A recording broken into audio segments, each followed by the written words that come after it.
네, 이제 행정소송입니다.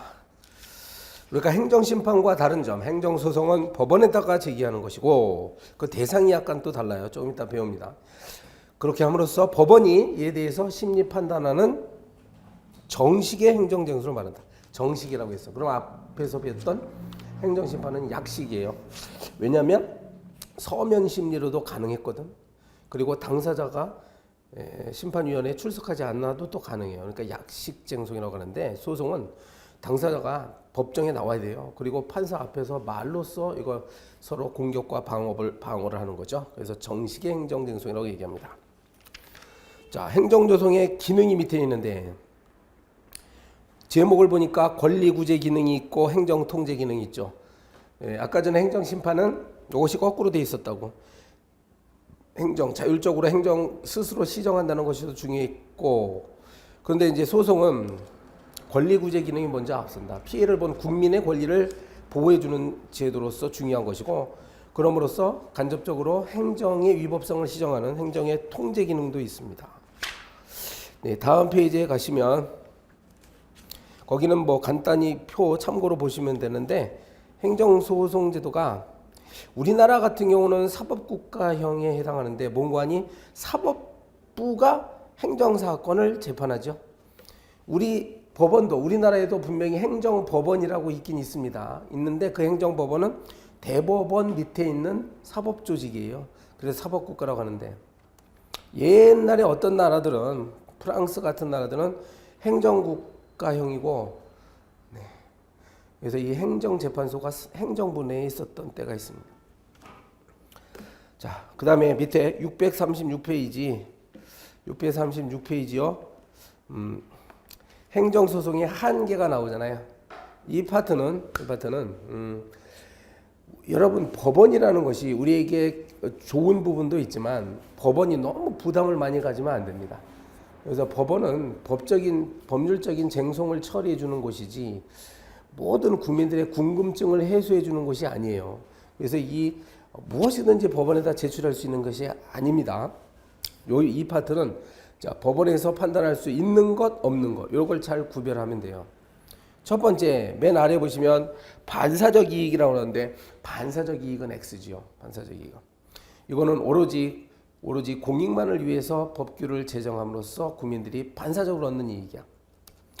따라서 내가 만약에 반사적 이익이 침해되었다 해가지고 뭐 억울한 점이 있지만 법원에서 판단해 주지 않습니다. 공권이 침해된 경우만 가능하죠. 오른쪽 페이지 훈시 규정 자체가 위반됐다 가지고 할 수 없습니다. 강행법규가 위반되었어야 청구하죠. 그리고 3번 법령의 효력화해서 이것은 대상이 되지 않습니다. X입니다. 법령이 뭐 마음에 안 든다고 해가지고 법원에다가 자 판사님 요 A법 제20조가 마음에 안 듭니다. 20조가 헌법에 위반된 것 같습니다. 이렇게 하면서 청구 못합니다. 오로지 그 법이 적용된 구체적 사실에 관해서 재판 청구해야 돼요. 4번에 객관적 소송은 나중에 배우는데 이것은 반드시 법률이 있는 경우에만 가능합니다. 이 객관적 소송에는 기관 소송과 민중 소송이 있어요. 지난 시간에 배웠죠? 그 다음에 단체 소송 넘어가고 사실 행위는 또 안 된다. 법률 행위여만 됩니다. 다음 페이지 갑니다. 다음 페이지 계속 되는데 638페이지 갑니다. 학술 예술상의 문제 나오잖아요. 동그라미 1번 학술 예술적인 문제. 이것도 안 됩니다. 이건 법적인 다툼이 아니기 때문에 그렇지. 그리고 2번 재량 행위가 부당함에 그친 경우에는 또 안 됩니다. 부당함에 그친 걸 넘어서서 위법한 정도에 이르러야 돼요. 재량권 행사가 위법한 경우에만 소송 제기하는데 위법하다는 얘기는 우리 배웠죠. 재량권을 남용하거나 재량권 행사에 하자가 있는 경우야. 이때만 가능합니다. 그 다음에 3번 판단 여지도 이거는 행정기관이 판단할 여지가 있다는 내용이고 사법부는 원칙적으로 이걸 재판할 수 없어. 다만 그 동그라미 기역, 니은, 디귿, 리을처럼 예를 들어서 뭐 위원회 구성, 위원회 자격이 없는 사람이 위원으로 구성됐다든지 하면은 이제 그 법원에서도 심판이 가능합니다. 특별 권력 관계는 어떻다고 배웠죠? 그것도 다 앞에서 한 거야. 그래서 종래 전통적으로 특별 권력 관계 내부에서의 행위는 뭐라고? 이건 소송의 대상이 아니었는데 오늘날에는 아무리 특별 권력 관계 내부라 할지라도 법률의 근거가 없는 상태에서 기본권을 제한하거나 사법 심사를 배제하거나 그러면 안 됩니다. 네. 그래서 특별 권력 관계, 즉 공무원이 위법하게 처분을 받았다 그러면 행정청을 상대로 제기할 수가 있어요. 자, 639페이지 갑니다. 권력 분립에서 오는 한계라고 돼 있죠? 권력 분립에서 오는 한계. 지금 다 우리가 배운 거기 때문에 쭉 읽으면서 정리해 나가는 거예요. 통치 행위는 여러분 그 많은 대법원이나 헌법재판소 판례를 공부하셨잖아요. 통치 행위가 고도의 정치성을 띠고 있는 것이 통치 행위인데 그렇다 할지라도 뭐 국민의 기본권을 직접 침해한다 이렇게 하면은 법원에서 심사 가능하다고 했잖아요. 그래서요 통치 행위는 개별적으로 판례를 여러분 공부하셔야 돼요. 그래서 가능하다고 한 것도 있고 가능하지 못하다고 한 것이 있어요. 그 다음에 의무 이행 소송입니다. 이렇게 봅시다. 의무 이행 소송이 있고 그 다음 페이지 한 장 넘기면 예방적 금지 소송 이렇게 나오죠. 일단 결론부터 말하면 이거는 인정되지 않습니다. 다만 현재 그 행정소송법 개정안에는 들어가 있어요. 개정안에는 포함이 되어 있는데 아직 현행법상 이러한 소송의 형태가 인정되고 있지 않습니다. 참고로 아까 이거는 배웠죠. 우리가 심판 중에 행정심판 중에 무슨 심판이 있었죠? 의무 이행 심판이 있었죠. 이건 뭐였습니까? 내가 가령 허가 신청을 했는데 뭐 거부를 당한다거나 아니면 계속적으로 부작위 상태에 있다. 부작위. 방치돼 있어. 그럼 내가 의무이행 심판을 청구해 가지고 만약에 인용 재결 받으면 그러면 행정청은 일정한 이쯤에 재처분이라는 걸 해야 돼요. 뭡니까? 그래서 허가 여부를 결정할 것인지 심사를 해서 허가할 것인지 아니면 거부할 것인지에 대해서 정확하게 하는 거예요. 만약 거부 처분 당했는데 인용 재결 받으면 허가 내줘야 되고요. 부작위 상태에서 인용 재결이 나왔으면 뭔가 액션을 취해야 돼요. 행정청은. 이걸 재처분이라고 아까 했죠. 재처분은 무슨 효력이라고? 기속력이 하나라고 배웠잖아요. 기속력이 하나로서.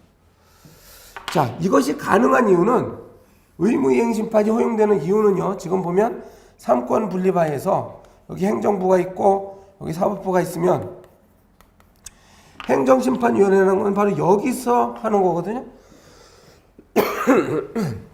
그치? 위원회가 여기 행정청에다가 이렇게 하는 거잖아. 명령 내리는 거잖아. 그러니까 행정심판위원회는 얘 행정청의 상급기관으로서 이렇게 명령을 내릴 수가 있는 것이에요. 재처분하라. 여기 명령 내리는 거죠. 그런데 지금 하고 있는 건 소송입니다. 소송이라는 것은요. 사법부에 있잖아. 법원은. 여기 행정부가 있고. 그러면 법원은 사법부에서 재판을 하는데 재판부가 행정청에 대해서 이걸 해라 말아라고 명령을 내릴 수는 없어요. 왜? 삼권 분립이잖아. 사법부는요. 행정부의 상급 기관이 아닙니다. 그러니까 뭘 하라고 명령 내릴 수 없는 거야. 허가하라 이렇게 할 수 없어요. 다만 거부 처분이 위법하다라는 확인 정도는 할 수 있죠. 그러니까 행정심판이 거부했죠. 그러면 그 거부 처분은 위법하다. 이런 확인은 가능해요. 또 부작위는 위법하다. 이런 확인은 가능하지. 허가를 내주라 이렇게 명령 내릴 수 없어요. 그래서 이 삼권 분립 원칙에 따라서 현행법은 이러한 의무이행 소송을 인정하고 있지 않습니다. 다만 국민의 권리 구제를 확대한다는 측면에서 개정안에는 현재 포함되어 있는데 아직 국회를 통과하고 있지는 않아요. 포함되어 있지 않습니까? 이건 뭐 신경 쓰면 안 되죠. 현행법에 따라서 판단하면 됩니다. 자, 예방적 금지 소송은 무엇인고 하니? 요것을 여기다가 그리겠습니다. 여기다 해볼게요. 예방적 금지 소송이라면 이런 사례를 한번 볼까요? 어떤 사람 A가 건축 허가를 신청했어. 건축. 그래서 허가가 났습니다. 그럼 공사에 착수했죠. 착수. 그리고 공사가 완료돼 있어. 현행법상 A에게 건축 허가를 놨으면 만약에 건축 허가로 인해서 법률상 이익을 침해받는 사람이 있다고 한다면 그다음에요. 허가 났죠? 그럼 허가에 대해서 취소소송을 제기됩니다. 어떤 이웃에 있는 사람이 왜 이런 게 문제가 됩니까? 만약에 여기에 A 땅이 있고 B 땅이 있어. B 땅에 지금 건물을 짓고 B가 살고 있는데 여기에 막 고층 빌딩이 들어선다 이거야. 이거 태양은 여기 있고. 그럼 일조권이 문제가 되죠. 이게 일조권이. 그런데 B가 보기에 A에 대한 건축 허가 과정에 위법한 하자가 있더라. 위법한 하자가 있더라. 그러면 허가 취소 소송을 제기할 수 있는 거예요. 허가에 대해서 취소소송 제기합니다. 이게 뭐죠? 처분이죠. 네. 현행법상 요 제기할 수 있는 취소 소송은 바로 허가가 난 다음에 할 수밖에 없어. 이렇게. 허가 취소 소송을 뭐 여기서 요 단계에서 제기하나 그러면 안 되죠. 아직 허가가 나지 않았기 때문에 안 되는 거예요. 예. 현재 우리 행정소송법에는 취소소송이라는 게 있고 이건 언제 한다고? 일정한 처분, 허가 처분이 있고 나서 그 다음에 이렇게 제기하는 거죠. 저 예방적 금지소송은요. 요 B가 가만히 보니까 A가 뭐 구청에다가 건축허가 신청을 했대. 그러니까 지금 자기가 일조권을 침해받을 가능성이 있다고 생각하고 미리 여기다가 제기한다는 거예요. 미리 여기다가. 예방 차원에서. 허가 나기 전에. 근데 이거는 현행법상 없다 이겁니다. 됐죠? 그래서 640페이지까지 지금 한 겁니다. 예방적 금지소송도 안 된다. 그 다음에 641페이지 봅니다. 행정소송의 종류 641페이지. 네, 소송 종류가 나와요.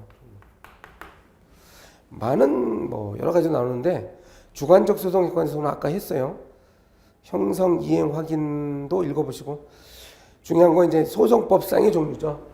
소송법상, 행정소송법상, 행정소송법상 종류다. 자, 크게 이렇게 나눕니다. 크게 보시면 주관적 소송과 그리고 객관적 소송으로 나눠집니다.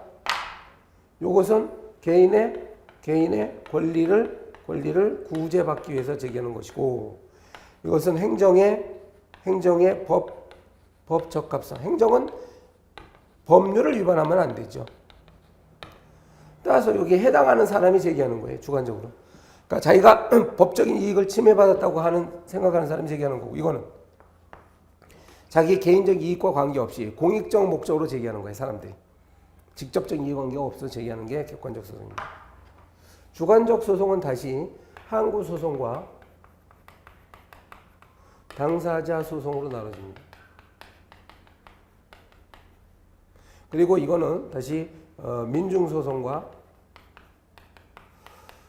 그리고 기관소송으로 이렇게 나눠집니다. 자, 항구소송은 처분 또는 부작위가 위법하다는 것을 다뤄요. 처분은 뭐 거부 처분, 인가 처분이요, 처분이지. 부작위는 영업허가를 신청했더니 그냥 방치해 놓는 것이 부작위라고. 요것은 두 가지가 있는데요. 공법상, 자 다시요. 첫째는 처분을 원인으로 하는 공법상 법률 관계에 관한 소송입니다. 법률 관계. 그다음에 그 밖에 공법상 법률 관계에 관한 소송이다. 이렇게 돼 있어요. 그러니까 이 당사자 소송은 요 처분 자체를 다루는 게 아니죠. 처분이 원인이 돼서 나타난 어떤 결과를 다루는 것이다 이거지. 근데 이 항고소송은 처분 자체를 없애려고 막 다투는 거예요. 항고소송에는 취소소송이 있고 또 뭐야? 무효동 확인 소송.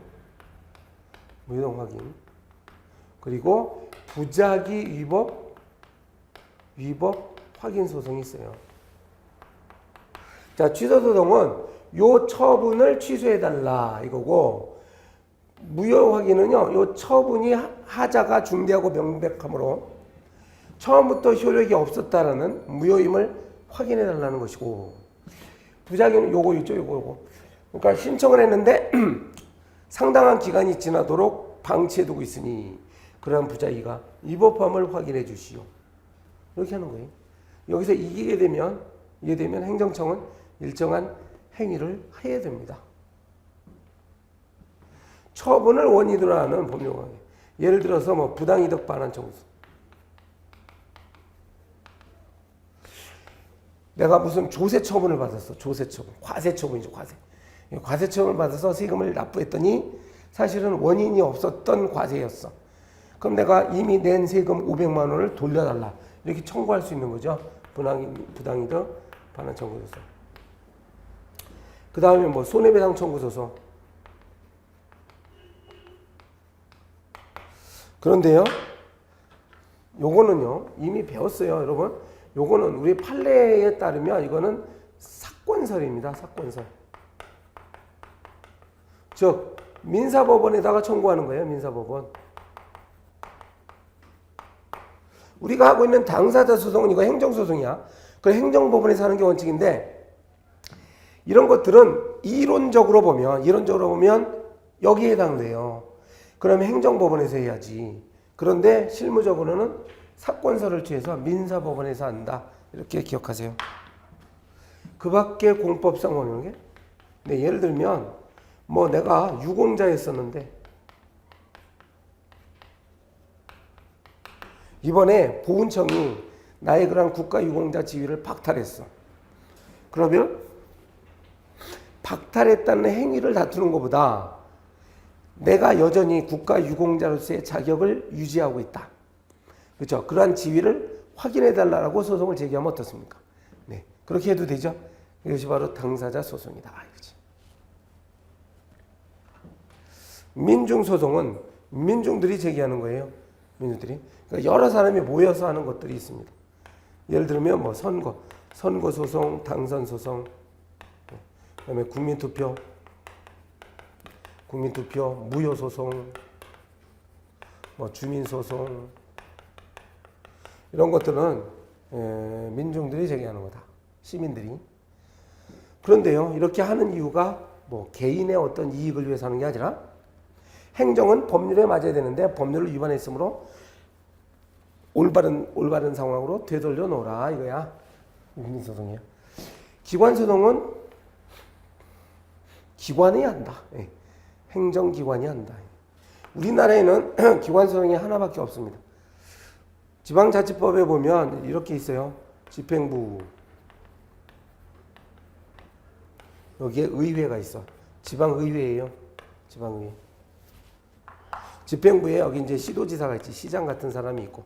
시장, 얘가 바로 기관이야, 기관. 시의회도 기관이야. 그러면 기관하고 싸운다 이거죠. 어떤 경우에 싸웁니까? 바로 그래서 조례안을 만들었어요. 의회가 조례안을 만들죠. 이렇게 이송을 하면 이렇게 다시 거부권 행사를 해가지고 재의를 요구합니다. 그러니까 1번, 2번, 3번. 그러면 4번에 재의결이라는 걸 하게 되면 그러니까 다시 의결하는 거야, 의회가. 그러면 확정이 되는데 여기에서 대법원에다가 얘가 대법원에다 이렇게 소송을 제기하는 거예요. 뭘 상대로? 요 재의결. 재의결된 조례안이 위법이다. 위법이라고 생각하니 이 위법임을 확인해달라. 이렇게 대법원에다 합니다. 지방법원 아니에요. 그래서 이런 걸 기관소송이라고 합니다. 이런 것들은요, 이렇게 민중소송과 이 기관소송은요, 반드시 법에 근거가 있어야 됩니다. 법률에 이러한 소송의 종류들이 여기에 마련되어 있어야 되는 거야. 미리 법률에. 이 주관적 소송은요, 수많은 어떤 법률 관계들이 있는데, 그냥 개인의 법률적 이익이 침해받았을 때 할 수 있다라고 정해져 있어. 그 차이점입니다. 그래서 소송법의 내용을 잠깐 개관을 한 겁니다. 그러면 우리 행정소송법은 바로 이러한 항고소송 위주로 규정되어 있어요. 그리고 항고소송 중에 특히 취소소송, 취소소송에 관해서 쭉 규정해 놓고, 그리고 이제 나머지 소송들 설명할 때 이 취소소송의 규정을 어떤 것은 준용을 하고 어떤 것은 준용을 하지 않고 이런 식으로 법을 만들어 놨습니다. 그러니까 여러분은 취소소송을 중심으로 철저히 공부를 일단 하시지. 요것만 잘 공부해 놓으시면 다른 부분은 어렵지 않아요. 취소소송과 다른 점들만 알면 되는 것이니까요.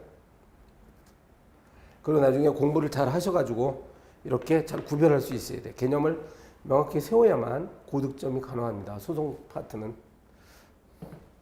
642페이지부터 지금 보는데요. 항고소송이 나왔죠? 항고소송 제1관 취소소송.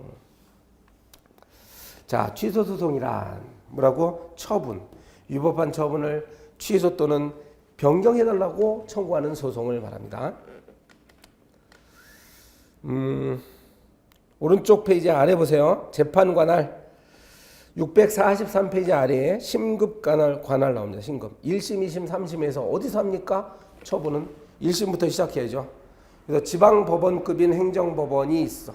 행정법원에서 합니다. 이걸 1심. 그리고 고등법원이 2심. 대법원이 3심에서 하는 것이야. 다음 페이지에 가면 토지관할. 그러니까 어느 지역에 있는 법원에서 하느냐 이렇게 하면 피고의 소재지를 관할하는 행정법원이다. 네, 피고가 누군고 하니 이 행정소송에서 피고는 바로 처분을 하는 행정청이에요. 처분 행정청. 예를 들어서 내가 서울시장을 상대로 한다. 그럼 서울시장은 서울이 소재하잖아. 그러니까 서울행정법원에다 한다는 얘기죠. 그리고 괄호 3번처럼 토지 수용, 기타, 부동산 또는 특정 장소에 관계되는 처분 등에 관해서는요. 부동산이나 그 장소의 소재지 관할하는 법원의 일을 제기할 수 있다. 그래서 이제 부동산과 관련되면 부동산이 어디에 있느냐. 만약에 부동산이 부산에 있어. 그게 가능합니다.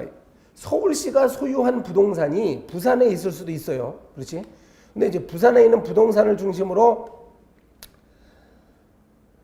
소송이 벌어지면 나는 서울행정법원에다 해도 되고 부산행정법원에다가 제기해도 됩니다. 이거는요, 제기할 수 있다라고 돼 있지 제기하여야 한다가 아닙니다. 조심이죠.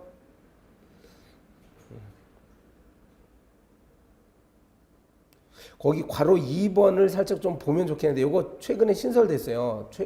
괄호 2번 세종시가 생겨나고 나서 왜 그런 거 아니? 세종시가 생겨나면 거기 세종시에 행정관청이 많잖아요. 그러면 가령 기획재정부가 문제가 됐다. 그럼 기획재정부를 상대로 소송 제기하면 내가 세종시에다가 내려가서 법원에다 소송 제기하는 불편함이 따르잖아. 그러니까 그런 경우에도 서울에서 제기할 수 있도록 한 겁니다. 바로 박스처럼. 중앙행정기관이 만약에 세종시에 있다 하더라도 이걸 대법원 소재지를 관할하는 법원에 제기할 수 있다고 돼 있잖아. 대법원 소재지가 바로 서초동에 있잖아요. 서울에. 그걸 서울에다가 제기할 수 있다는 얘기입니다. 그다음에 괄호 4번도요. 합의 관할과 변론 관할이 적용될 수 있다. 좀 어렵죠, 여러분. 민사소송법에 나오는 건데. 이거 시험 문제 나오니까 알아야 돼요. 합의 관할. 일단 원칙적으로 그 피고의 소재지를 관할하는 법원에서 하는 거야. 그럼 원래는 서울법원에서 해야 되는데 서울지방법원, 서울행정법원. 근데 만약에 당사자끼리요. 자, 우리는 이 사건은 부산행정법원에서 하는 것으로 한다라고 합의하면 됩니다. 그러면 부산법원에도 관할이 생겨요. 변론 관할은 또 뭐냐? 옛날에 응소 관할이라고 했어요. 변론 관할. 내가 서울 행정법원에 제기해야 되는데 잘못해가지고 인천 행정법원에 제기했던 거야. 그랬더니 피고가 인천 행정법원에다 막 답변서 쓰고 나와가지고 막 방어를 합니다. 그러면 변론 관할이 생깁니다. 즉 인천지방법원도 재판을 할 수 있게 돼요. 자, 그렇게 알아보세요. 합의관할, 변론관할도 역시 행정소송에도 적용됩니다. 그 다음에 이송제도도 있고요. 이건 민사소송제도와 마찬가지야. 관할이 있는 법원으로 보냅니다. 서류들 이송. 자, 그 다음에 644페이지 밑에 4번 관련 청구 소송의 이송 병합 이렇게 나오죠. 관련 청구 소송. 관련 청구 소송.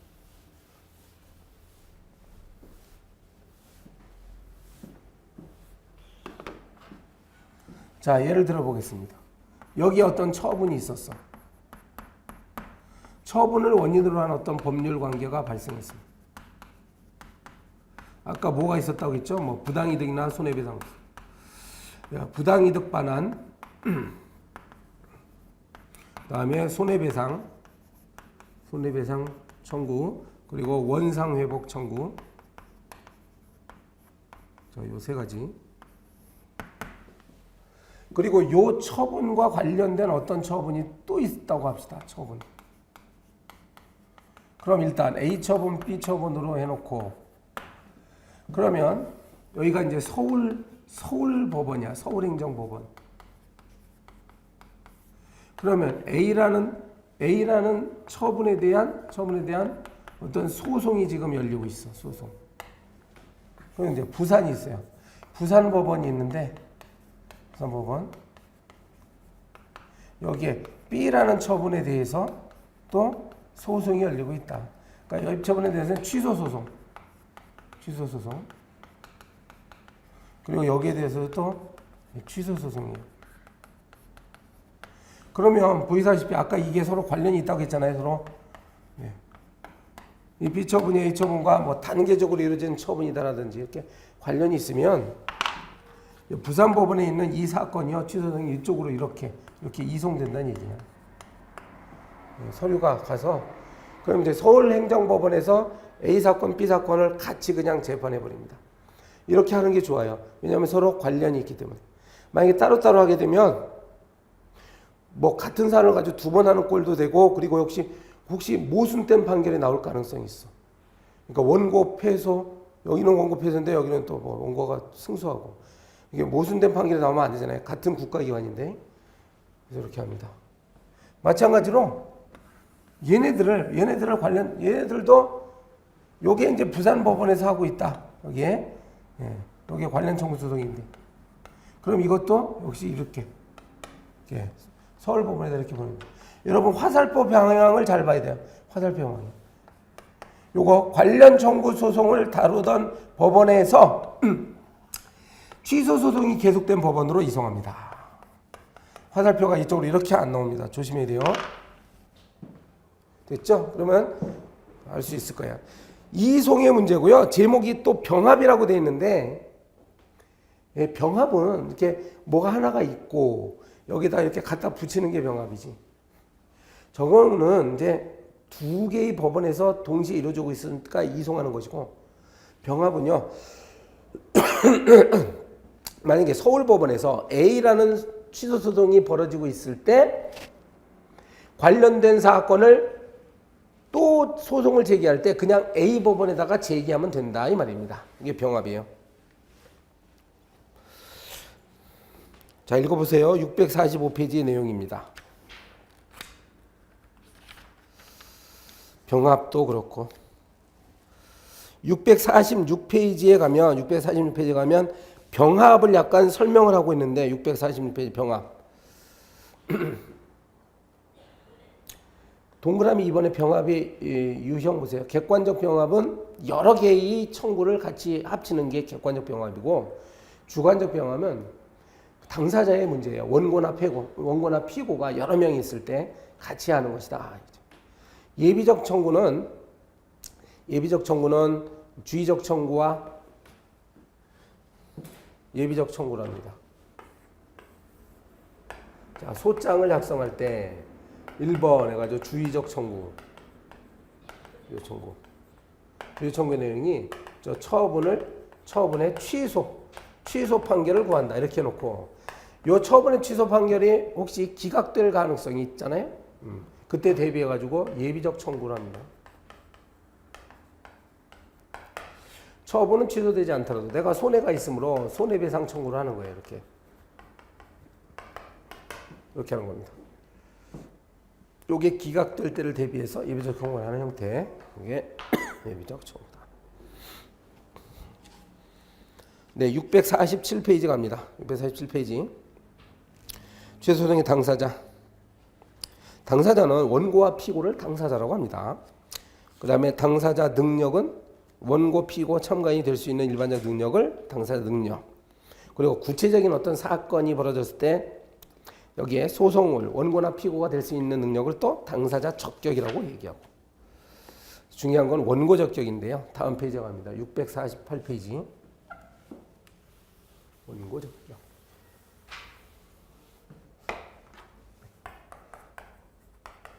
원고가 될 수 있는 능력은 뭐냐?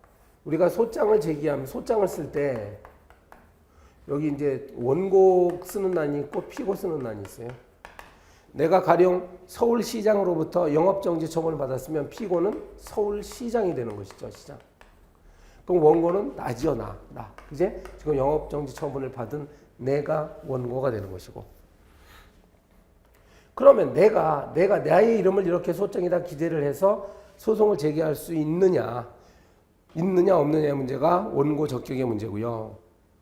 우리 법률에는 우리 소송법 행정소송법 제12조는 자 이렇게 지금 취소 소송하는 중이죠. 취소 또는 변경을 구할 법률상 이익이 있는 자가 원고가 될 수 있다라고 딱 규정을 해놨어요. 거기 박스에 나오잖아요. 법률상 이익이 있는 자. 그럼 법률상 이익이 있는 자가 뭐냐에 대해서 논의가 있는데 법률이 보호하는 자 이렇게 해석하면 됩니다. 다수설은 어떤 법률이 있는데 그 법률이 나를 이제 보호해주고 있다고 한다면 원고 적격이 되는 거죠. 따라서 자 괄호 2번 보세요. 이런 여기 나에 해당하는 경우는 이제 우리와 같은 자연인일 수도 있고 법인의 이름으로 해도 됩니다. 법인도 할 수 있어요. 법인의 이름도. 왜냐하면 법인도 민법에 의해서 법인격을 갖고 있는 권리 능력자예요. 제3자도 할 수 있습니다. 이해관계자인 제3자도 행정소송을 제기할 수 있도록 우리가 허용을 하고 있단 말이야. 특히 이제 복효적 행정행위에서 제3자의 지위를 많이 인정해 줍니다. 예, 시험 문제와 관련해서는 이제 판례들이 나올 수 있어요. 그래서 다음 중 판례가 이 원고 적격을 인정한 사항, 즉 법률상 이익을 인정한 사례를 찾아보란 얘기입니다. 찾아보란 얘기인데 우리가 예전에 저 앞쪽에서 이미 배운 게 낯이 익은 제목이 있죠. 650페이지 아래에 경쟁자 소송, 괄호 열고 경업자 소송이 있잖아요. 서로 경쟁 관계에 있는 사람들끼리 A와 B가 있는데 한쪽에 대해서 허가가 내려졌으면 그 허가가 위법하니 취소해달라고 하면서 다른 쪽에 있는 상대방이 이거 소송을 제기할 수 있습니다. 651페이지에 나오는 이런 사례들이에요. 652페이지도 많이 정리됐잖아요. 652페이지 아래쪽에 보면 이제 여러분의 핵심 용어를 중심으로 해서 기억해 두세요. 652페이지 맨 아래에 보면 표에 뭐 자동차 운수사업, 자동차, 시외버스, 화물자동차, 선박, 일반 소매인, 뭐 주류제조, 광업법, 광업권, 이런 걸 이제 인정했는데 오른쪽에 부정, 석탄 가공업 사건, 숙박업, 수입업자, 한약, 약사들, 장의자동차 사건, 양곡 가공업 허가, 유기장, 공중목욕장, 이런 것들은 인정을 안 했단 말이에요. 그 다음에요, 653페이지 경원자 소송 있죠. 이건 서로 양립할 수 없는 어떤 출원 관계에 있어서 한 사람에 대한 영업 허가는 다른 사람에 대한 불허가로 귀결돼 있을 때 허가를 받지 아니한 사람이 이 허가 내용에 하자가 있다고 한다면서 취소해달라는 소송을 제기할 수 있습니다. 이 경원자 소송입니다. 이것도 역시 654페이지 표를 보니까 인정하는 경우가 있고 부정하는 경우가 있겠죠. LNG 충전소 사건, 농어촌 버스 운송 사업 사건, 공유수련 매입면허 사건 이런 거 인정했습니다. 그다음에 이웃 소송은 어떤 시설의 허가 처분이 이웃하고 있는 주민들에게 불이익하게 하는 경우 그 인근 주민이 침해를 다투는 소송이라. 주로 이제 환경 영향 평가와 관련된 판례들이 여기 많이 나와요. 환경 영향 평가. 대개 오른쪽 페이지에 나와요. 655페이지. 환경 영향 평가 대상 지역 안에 있는 주민들은 일단 법률상 이익을 인정합니다. 그리고 바깥에 있는 주민들은 원칙적으로 인정을 하지 않아. 그런데 이제 바깥에 있는 사람들도 인정되는 경우가 있다라고 2006년도에 새만금 사건에서 나왔죠. 이게 655페이지 3번 판례 보세요. 3번. 대상지역, 영향평가 대상지역 밖의 주민이라 할지라도 처분 전과 비교하여 수인 한도를 넘는 환경피해를 받거나 받을 우려가 있는 경우에는 그러한 침해 우려가 있다는 것을 입증함으로써 무효 확인을 구할 원고적 격을 인정받을 수 있다. 이렇게 돼 있죠. 이게 새만금 사건에서 이야기를 했습니다. 이웃 소송과 관련된 가장 오래된 판례가 바로 5번에 있는 연탄공장 사건이에요. 기억나시죠? 연탄공장 이웃 주민들이 제기한 사건을 인정했습니다. 보세요. 656페이지와 57페이지 보면 인정한 사례, 부정한 사례 많이 있지 않습니까? 이것도 핵심 용어를 위주로 해가지고 최대한 기억해 둘 필요가 있어. 왜냐하면 막 판례를 물어봐요.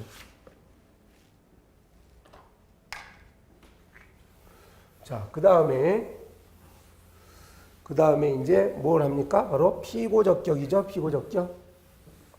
이거 피고예요. 피고. 피고는 누가 된다고?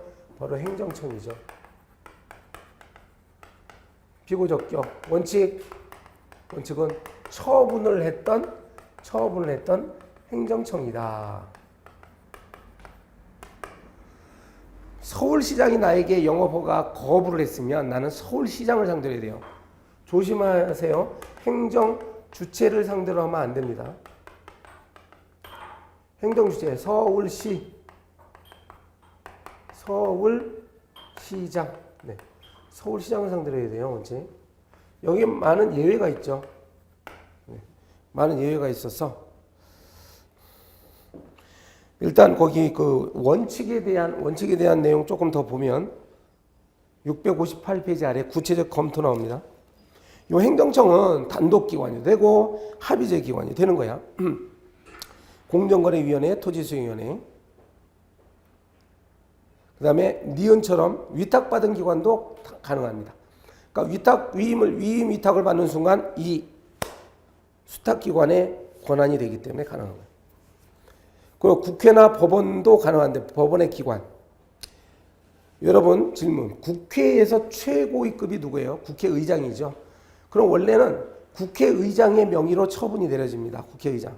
그런데 국회법은 편의상 국회의장이 소송 담당하면 됩니까? 높으신 분이. 그래서 이 국회 사무총장이 하도록 돼 있어. 그다음에 법원조직법상 대법원장이 아니라 법원행정처장이고요. 헌법재판소장이 아니라 헌법재판소 사무처장이 하도록 돼 있단 말이에요. 지방의회도 피고가 될 수 있습니다. 지방의회 의장에 대해서 불신임 의결을 합니다. 이게 그 의원들끼리 모여가지고 막 투표를 하잖아. 그러면 이건 마치 지방의회가 처분을 한 것과 마찬가지야. 그래서 지방의원 한 사람에 대해서 징계 의결을 하면 제명이나 그죠? 그러면은 이제 지방의회가 피고가 됩니다. 그러나 조례 있죠? 조례. 네, 여러분 조례는 지방의회가 만들죠. 그래서 조심해야 되는데 지방의회가 조례를 제정한다고 해서 지방의회를 피고로 하면 안 되고요. 지방자치단체 장이 공표를 합니다. 공표죠. 그러니까 자치단체 장을 피고로 해야 됩니다. 조심해야 돼요. 자, 그 다음에 오른쪽에 예외가 있다. 권한을 위임 위탁받았으면 위탁받은 자, 즉 수임청, 수탁청이라고 하잖아요. 그 다음에 동그라미 니은에 내부 위임을 받았다. 이거는 위임이 법률적으로 이루어지지 않고 사실적으로 이루어진 경우예요. 사실적으로. 따라서 이 경우는 이거는 원래 위임기관이 맞습니다. 이거 잘 보셔야 되는데, 자, A 기관을 위임청이라고 합니다. B를 수임청이라고 해요. 이렇게 위임한다는 것인데, 위임은 원래 법적, 법률적 근거가 있어야 돼요. 이렇게 법적 근거가 있는 상태에서 이렇게 위임이 되면 권한은 수임청에 갔기 때문에 수임청이 피고가 됩니다. 그런데 이게 단순히 그냥 내부적으로만 위임을 해줬다. 이렇게 되면 내부적으로만 위임해줬어. 이렇게 되면 여전히 이때는 아직 권한이 넘어가지 않았어요. 그러니까 이건 사실상 위임이거든요. 그럼 이때는 뭐예요? 위임청이 또 피고가 됩니다. 동그라미 2번. 처분청과 통제가 다 통제한 자. 처분청이 중요하지. 그러니까 누구의 명의로 했느냐. 처분청을 해야 됩니다. 근데 권한의 대리는요. 피대리관청이 여전히 피고가 된다. 무슨 말인고 하니 이거는 위임의 문제였고요. A가 B에 대해서 이게 이제 상급관청, 이 피대리관청이라고 하고 얘를 대리관청이라고 합니다. 그러니까 B의 권한을 B가 대리적으로 행사를 하는 건데 이건 대리권을 이제 수여해서 합니다. 여러분 민법에서 배우는 거 그거예요. 그럴 때 권한은 여전히 얘가 갖고 있잖아요. A의 권한이 넘어간 건 아니야. 따라서 A가 피고가 됩니다. 즉 피대리관청이 피고가 되는 것이죠. 다음 페이지 가면 660페이지요. 동그라미 4번에 승계행정청이죠. 처분을 했는데 처분을 하고 나서 나중에 이러한 권한이 다른 행정청에 승계가 됐네. 그런 경우가 있을 수 있어요. 예를 들어 볼까요? 서울시장이 나한테 무슨 처분을 했어. 근데 서울시장의 권한이 나중에 종로구청장한테 넘어간 거야. 그럼 소송 제기할 때는 서울시장이 아니라 현재 처분 권한을 갖고 있는 종로구청장을 상대로 해야 됩니다. 그러니까 예외적인 규정이에요. 원래는 처분을 했던 서울시장한테 해야 되잖아. 근데 예외적으로 승계행정청이 얘기합니다. 그 다음에 동그라미 5번 끝으로 이 개별 법률이 예외적으로 규정하고 있으면 그 규정된 법률에 따르는 것이에요. 자, 보면요. 각종 공무원법에서 공무원에 대한 징계나 기타 본인 의사에 반하는 불리한 처분은 대통령에게 하는 경우는 소속 장관입니다. 여러분 대통령이 공무원에 대해서 불리한 처분하면 대통령을 피고로 하는 게 아니라 소속 장관, 즉 공무원이 소속된 장관이에요. 밑에 나왔죠? 그 다음에 국회의장이 했을 때는 아까 했잖아요. 국회 사무총장, 중앙선거관리위원회, 이거는 중앙선거관리위원회 사무총장, 헌법재판소는 헌법재판소, 헌법재판소 사무처장 이렇게 피고로 한다는 것이다 이거지. 대통령인 경우는 누구라고요? 대통령이 처분했으면 소속 장관이라고 됩니다. 이걸 뭐 법무부 장관이나 행정자치부 장관이라고 하면 틀립니다. 지금 우리가 무엇을 하고 있습니까? 바로 이 취소 소송에 있어서의 소송 요건들을 하고 있는 중이에요. 자, 오늘 수업은 여기까지 할 텐데 지금까지 취소 소송이 적법하게 한 요건 뭐가 있었어요? 관할이 맞지? 관할법원. 그 관할이 있는 법원에서 해야 되고, 그리고 원고 적격자예요. 법률상 이익이 있는 원고 적격이 있어야 되고, 그리고 피고 적격이 있어야 되죠. 이 소송 요건이라는 것은 이러한 것이 하나라도 안 맞으면 각하됩니다. 각하 판결 나오는 것이. 자, 그러면 오늘 여기까지 하고 다음 시간에 계속 이어서 소송 요건을 하겠습니다. 네, 수고하셨습니다.